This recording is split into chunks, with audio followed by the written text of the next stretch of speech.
Hey, what's up? Andrew Kramer here for videocopilot.net, and welcome to another very exciting After Effects tutorial. So today we're going to take a look at some cool expressions that are going to help us out with this animation, and here's what we're creating.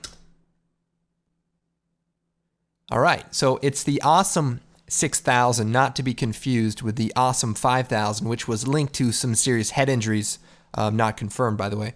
But yeah, this is the new phone. It just came out in Australia, and that's why it's spelled awesome and, you know, AUS, sort of kind of a play on words. But anyway, so what you can see here is that the phones spin around in 3D and they all come to a stop. Actually, what I did was bought a phone model, brought it into 3D Max, animated 360 degrees, and then exported that, and then we import it into After Effects. So now I have a cell phone animation that has transparency in the background, and we can use it to animate. Okay, let's go and get started. I'm going to create a new composition, and we'll do DV square pixels. We'll do 30 frames per second and choose OK.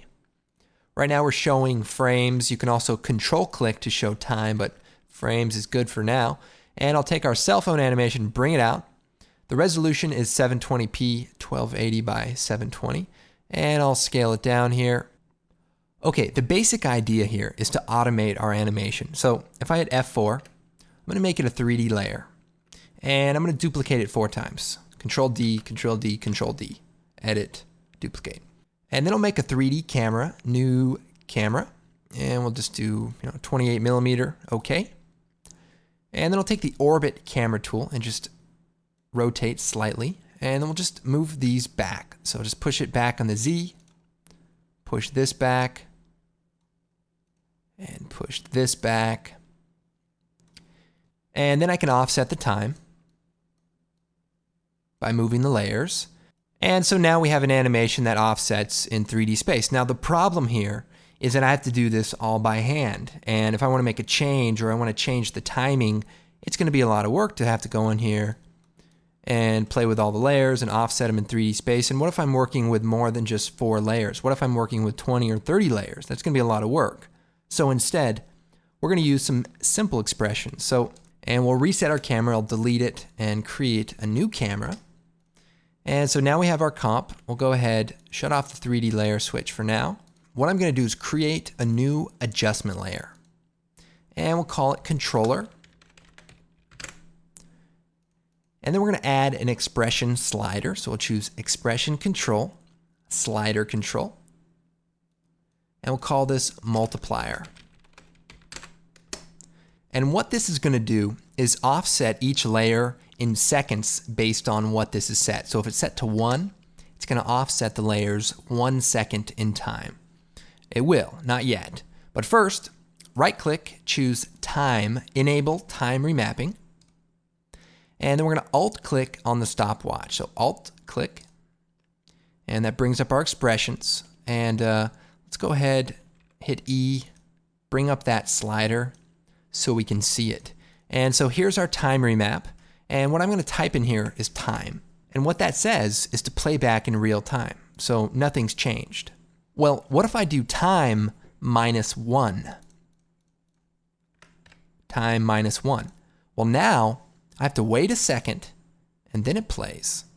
So I've offset it by 1 second. And if I do 1.5, now it's offset 1.5 seconds.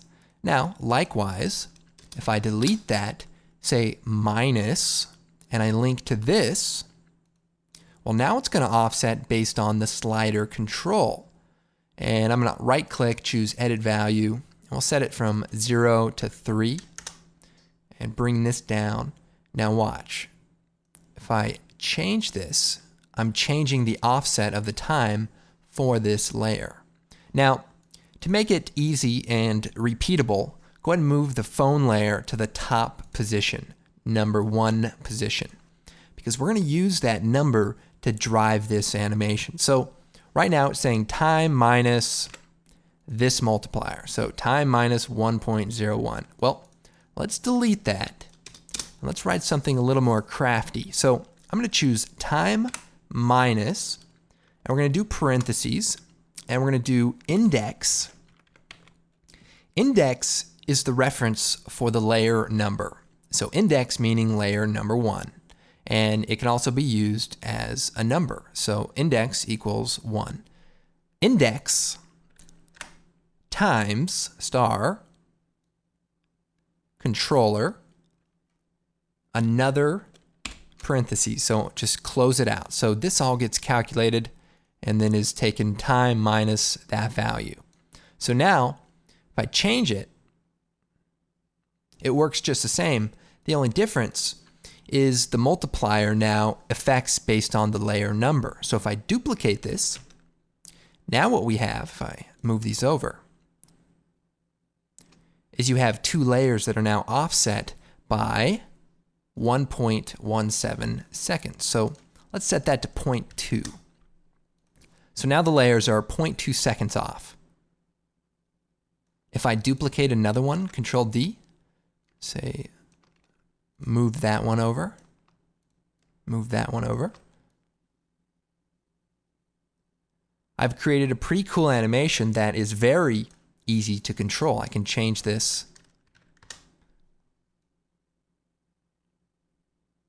I mean, there's so many possibilities. We're using a 3D render, but you could say have a green screen of an actor doing one of those cheers that you see at the baseball games, and then duplicate that person and see this big wave of people cheering, you know, like if you were at a baseball game and somebody hit a home run and it hit somebody and then they fell onto the field, everybody would cheer and there would be this huge roar, and you know, it'd be really sad for that kid because then that's going to be on the news later on all the sports channels, and you know, just it's the way it works. So anyway, that's the basic idea. Now let's take it a step further. So let me delete these 2 layers. What we're going to do is add another slider control. I'm going to hit Edit, Duplicate, and we're going to call this Offset. Now the offset is going to be the position offset. So we're going to turn on the 3D layer switch, and that way our layer is 3D. Go ahead and hit P, reset the position back to the center, and I'll hit U to bring up our expression again, and I'll hit Shift P. So what I want to do now is add an offset in Z space. So I want there to be a layer here, and I want to duplicate that and that layer to be behind it in Z space. So what we'll do is Alt-click on the position, and we're going to type value. Now this operator basically says use the current value. So whatever it is what it does. So we're going to do value plus, and we have to do an array. And what this is if I do a bracket, 0, 0, 0, close the bracket, all that says is value plus 0 for this, 0 for that, and 0 for that. So X, Y, Z gets 0. So I could add, I could add 100 here, and it would see, it changes 100. I could do, anything I want. I can do anything I want. It's simply a way to add a value to a specific parameter, X, Y, or Z. In this case, we want to add it to the Z parameter. So we'll delete the 0, and we're going to add in a little expression. We're going to type index times offset. And so we can put it in parentheses even though we don't have to, because it comes after that comma, and everything between that comma and the end bracket is going to be calculated as one item. But just for the sake of clean code, we'll do it that way. Now the offset, this is pixels. So let's do, say, 250 pixels. So it doesn't make much of a change because we only have one layer, but duplicate it, duplicate it. Now we have 5 copies. Well, watch this. Uh-oh. Now we're talking. So I can go into the controller, change the offset, make it less. Edit value. Let's set it from 0 to 1,000. And that way it just slides around from 0 to 1,000, just like that. And remember, this is animatable too. I mean, I don't know if you'd want to, but you can animate these properties as well. So for the time, 0.1, let's set it to 0.2, and we'll set this to say 300, and we'll check our animation out.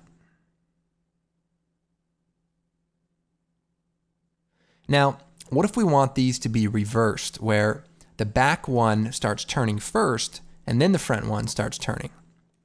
Well, what we can do is set the offset to -300.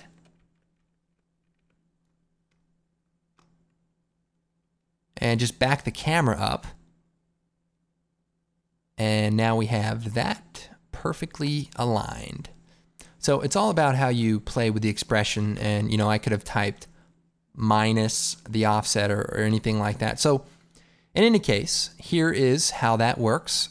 Now what I want to do is just create a quick simple animation for our end sequence. So I'll create a new null object. We'll make it 3D. We'll parent the camera to the null object. And by the way, this is all covered in the advanced camera tips tutorial. So we're just going to go through it quick, and that way I can animate this null object, and should be a lot easier. So I'll hit P, go to the beginning right before they start turning around, set a keyframe, and let's go forward closer to our phone. And we can also offset this. And we'll go just past it so that it comes into view. And we'll go forward, and we'll go and animate back until it's right there in the middle. And the animation finishes just about here. So we'll move that forward. Hit F9 or right click and choose Keyframe Assistant Easy Ease, and then we'll smooth out that. And so now the animation comes to a stop right here at the end. And let's go and take a quick preview. All right, so that's pretty cool, and obviously it is very easy to adjust. So if I want this to be faster, I can go into the controller, say do 0.1, and that way it all comes together rather quickly. Find that position, move this keyframe over. So now they come together a lot quicker. I mean, this is the awesome 6000. I mean, it should be, fast, in-your-face, action-packed. So now that we have this done, we can go ahead and make a few adjustments. I can move the camera down to sort of reposition this shot. Make sure it still looks good here. So what I've done is I've animated the null object, and now I'm just repositioning the camera after the fact. Now, all the layers are sort of oriented slightly away from the camera. So they're at sort of an angle. If we go to the top view, we can see the layers here, and our camera is right here. So they're not quite looking at the camera. So we can take all the layers, hold down Shift, choose Transform Auto Orient, and set it to orient towards camera.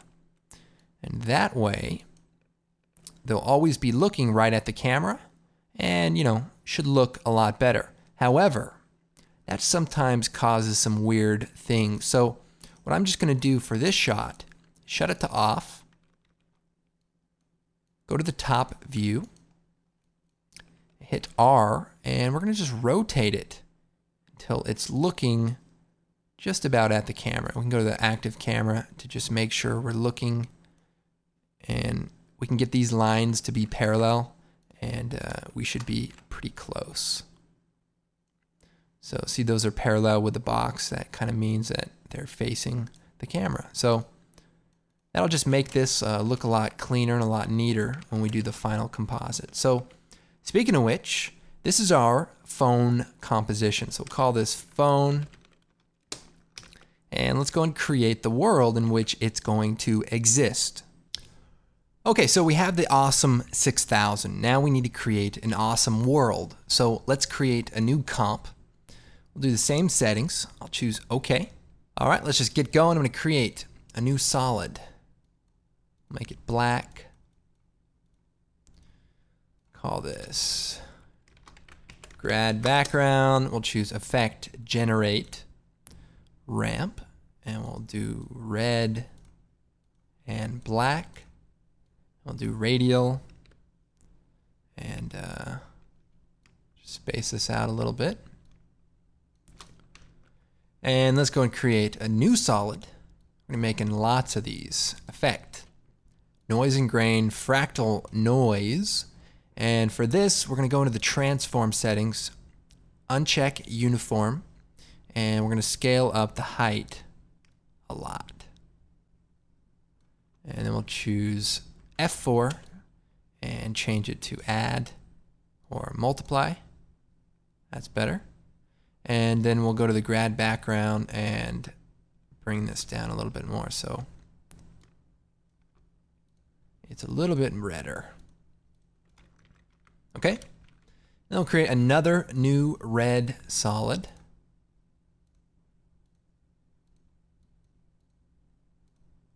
So this one is our fractal noise background. Now this is going to be our floor, sort of. So we'll go ahead and just take a mask, draw it through the middle, hit F, and feather it out. And we can also bring this mask down about halfway. And we'll change the transfer mode to maybe add. And we'll do a little less on the feathering. So that looks good. Now we want to create this sort of circular element. So I'm going to create a new composition for it. So new comp, and we'll call this circle, and we'll choose OK. And we'll create a new solid, OK. And we'll choose effect, noise and grain, fractal noise. Man, this is kind of boring. I mean, being a motion graphic designer is not all it's cracked up to be. I mean, sure, the money's great. You know, plenty of beautiful women always around you. People respect you, you know. But aside from all that, it's just constant hard work. Well, Olive, let's go transform. We'll turn uniform scaling off. And we're going to bring the height down and the width up. So I want to stretch it out. And we'll bring the height down to 4, real thin. And we'll bring the contrast up and the brightness down. So real thin, just like that. And then we'll take the mask tool and we're going to mask the bottom out, just like that. And then we're going to move it over halfway. So when those line up, I'll choose Effect, Blur, Fast Blur, horizontal only. Increase that. And that way it's kind of soft right here. Then I'm going to create a new adjustment layer. And there's a cool effect called Distort CC Bend It. And the CC effects are on the professional version. And what we want to do is just play around with it. We want to bend it about 101. And you can see what this does. Just kind of does some interesting stuff. We're going to set this to mirror. And we want to move these around until we create sort of a circle. So these are the coordinates. I'm just sort of moving it around. And then I can always adjust this layer to kind of size it down. So by bringing that in, you know, I can change how it looks. And then also if we go into the evolution, if I animate that, you can see it kind of creates an interesting effect. So instead of animating it, we'll alt-click on the stopwatch, hit time times 250, and that will just animate it nicely. So that's that. We'll go and close that, and we'll bring it into our comp here. And we'll set the transfer mode to add. And we can also colorize it if we choose Effect, Color Correction, Hue and Saturation. And then if we just do colorize, we can offset the hue, you know, for like an orange color or, you know, anything like that. So if we want to make it a little more sparse, what we can do is go into that circle and increase the contrast and lower the brightness. And that way there's just a little bit less going on there. So it's kind of cool. So we'll go back to our comp and we'll hit F4. We'll turn on the 3D layer switch. We'll move it back and then we'll duplicate it. Edit, duplicate. We'll move it forward just a bit. Take the rotate tool and we'll rotate it flat. And then move it down so it looks like it's on the floor. And then we'll scale it up. You Also sort of rotate it towards us a little bit.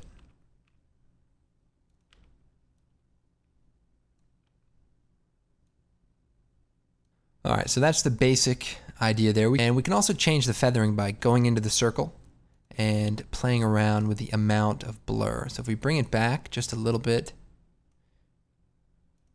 it'll look a little bit more like that. So that's pretty cool. I'll go ahead and create a camera in this scene. Choose OK. And go ahead and move it forward just a little. I guess I want to scale this down now.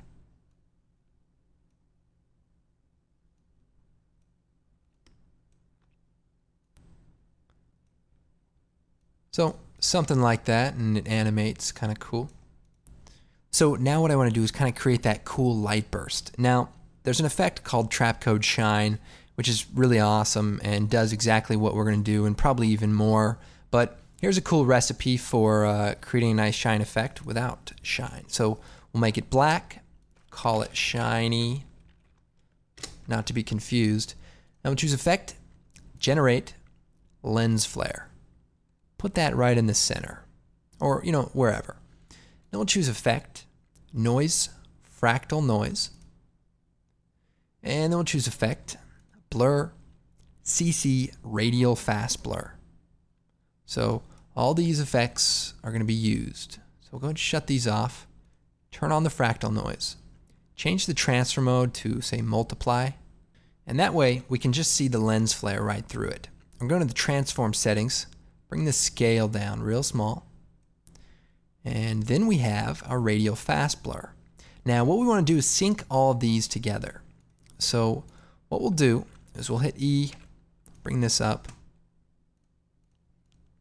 We want to link the center of the fractal noise. So if we go transform, I'm going to alt click on offset turbulence. And I'm going to link that to the flare center. And that way, our lens flare, wherever it is, the noise is going to follow. Likewise, our radial fast blur, I'm going to alt click on the center, link it to the lens flare. Then on the radial fast blur, I'm going to increase the size. Change this to add. And then if I take my lens flare, wherever I move it, that whole thing is going to follow. And then if I want to go and give it a little bit more contrast, I can just go play around with the fractal noise settings. And I can also animate it by alt-clicking on the evolution. Here's kind of what that's going to do. It's kind of randomly, change the lighting. So alt-click time times 250. And so now we have kind of a cool animation there. Also, if we change the scaling, it'll change the way the light looks. So if you go real small, then you kind of see that effect. And I can also duplicate the radial fast blur, which will kind of smooth it out. And if we bring the amount down. So that's kind of the idea. Now if I want it to be a little brighter, I can choose Effect, Color Correction, Curves, increase the brightness, and there you have it. So just give it a little bit of a contrast curve. Go into the blue channel, bring that down. That way we kind of have a golden color. Looking pretty good. We'll go into the project. We'll take our phone, bring that out. And line this animation up.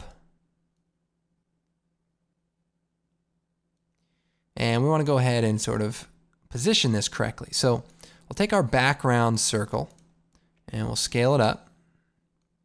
And we also want to brighten our phone layer. So we'll choose Effect, Color Correction, Curves. We'll brighten that up a bit. That looks good. We can also probably add a nice glow. But before we do, let's go and shrink the size of the phone. So to shrink it, we're just going to move the camera back with the null object. So we'll go here and we'll just back it up a little bit further and move it over so that the phone is still centered.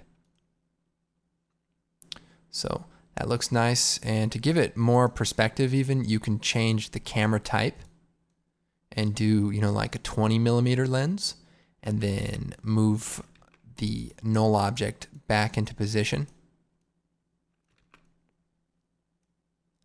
And so it's just much more of a perspective because the front one is going to be larger than the ones in the back. So just make sure the animation still looks good. Now that it's a wider angle, we need to back this up a little bit more at the first frame. So there we go. Back into the final comp. Still looking good. We can take our circle and we'll move it over so that it's centered.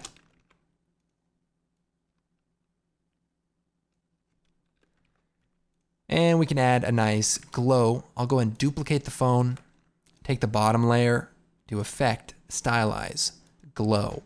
And we can do alpha channel. So the glow's on the alpha. We composite on top. We'll do a red color and we'll do sort of a yellow color. Now the reason I made a copy instead of applying it to that layer is I like to change the transfer mode of the glow so that it looks better. And then I can also duplicate the glow and increase the radius. So there's 2 copies and that just looks really nice and blends well with the scene. So I can also animate the camera in this scene. So I can just take the position, hit P, set the keyframe, move forward, and just push forward just a little bit. Select the keyframes, F9.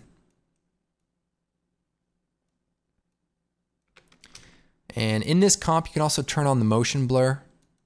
So turn on for the layers and for the comp. And that way they will kind of come in with some nice blur as they come to a stop.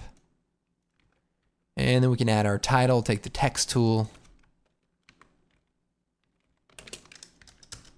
Awesome, 6,000. And scale this down, there we go. Now one last thing you might do is you go into the phones and sometimes they show you the optional colors. So you could take, say the second phone, choose color correction, hue and saturation, go to the red channel, and we can sort of offset the color. So we could do like a tan kind of color. Usually you have the front phone is kind of a cool color, and then you have the other colors behind the phone, or the secondary phones aren't always very cool looking colors, and those are for the people who want to be different but in actuality are not.